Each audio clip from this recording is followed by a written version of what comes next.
Je construis un bar sur mesure en mélamine noire et en polylac rouge. Ça, c'est l'autre partie du meuble qui complète la mélamine noire. Regarde comment c'est capoté. Évidemment, sur ça, il y a une pellicule de plastique, mais je ne veux pas l'enlever tout de suite parce que je dois coller ça avant, la travailler, faire la finition, puis après ça, on enlève la bande de protection. La colle contact, c'est d'utiliser ça dans un endroit très aéré, donc dehors. Si on reste en dedans, c'est très nocif. Sur le bois, normalement, on en met 2 couches parce que ça boit. Ça, normalement, une couche, c'est suffisant. On appelle ça du polylac. Encore, c'est un autre produit qu'on a trouvé chez Produits Forestiers CJP. Ils ont toujours les bandes de champ qui vont avec ça.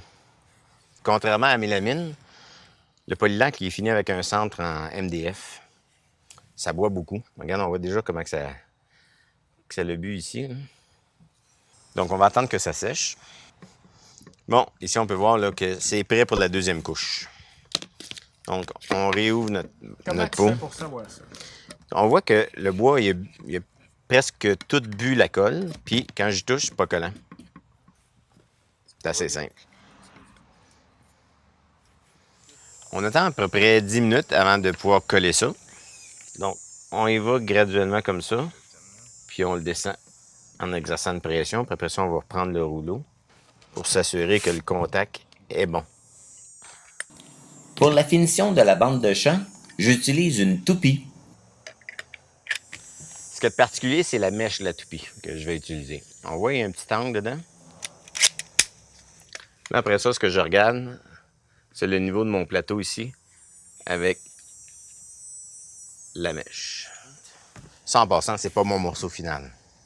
C'est un morceau, une pièce, ce que j'appelle une pièce martyre. C'est pour pratiquer, pour m'assurer que j'arrive à la finition que je vais arriver.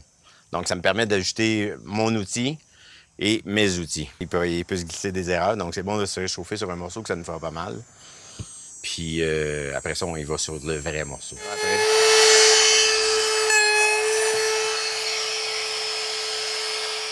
L'autre chose qu'il faut faire régulièrement avec ça, c'est de nettoyer notre mèche. Alors, regardez comment elle est propre, la mèche de la toupie, pour l'instant. Avec la colle, ce que ça peut faire. On voit que le roulement à billes, il y a de la misère à tourner, puis ça fait pas un aussi beau travail. Si ma mèche est un peu angulaire, si j'attaque trop mon dessus de surface, je vais enlever de la finition. C'est ça que je veux pas enlever. Donc...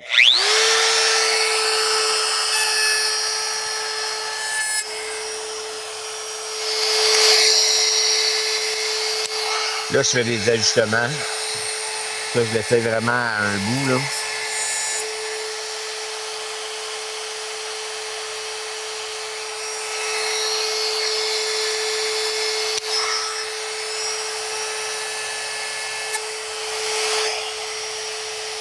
Ouais, ça, c'est bon. Les résidus que vous voyez viennent de la pellicule de protection. Ce n'est pas le matériau qui s'effrite. Il ne faut pas en tenir compte car nous allons l'enlever. Et on voit déjà toute la colle qui s'est accumulée là. C'est à peu près la longueur que je peux faire avant que ça devienne rempli de colle comme ça. C'est pour ça que c'est beaucoup plus long. J'aime beaucoup mieux utiliser la machine à bande de champ. Quand on a de la bande pré-encollée, c'est toujours mieux. Donc on nettoie tout, on enlève tout l'excédent de colle. C'est important de ne pas trop mettre de diluant à colle contact dans notre guenille parce que ce qui va arriver, c'est qu'on va imbiber notre bande de champ puis elle va décoller. On veut pas ça. Regardez comment c'est beau. Avec notre lime, encore là, je vais faire une petite finition.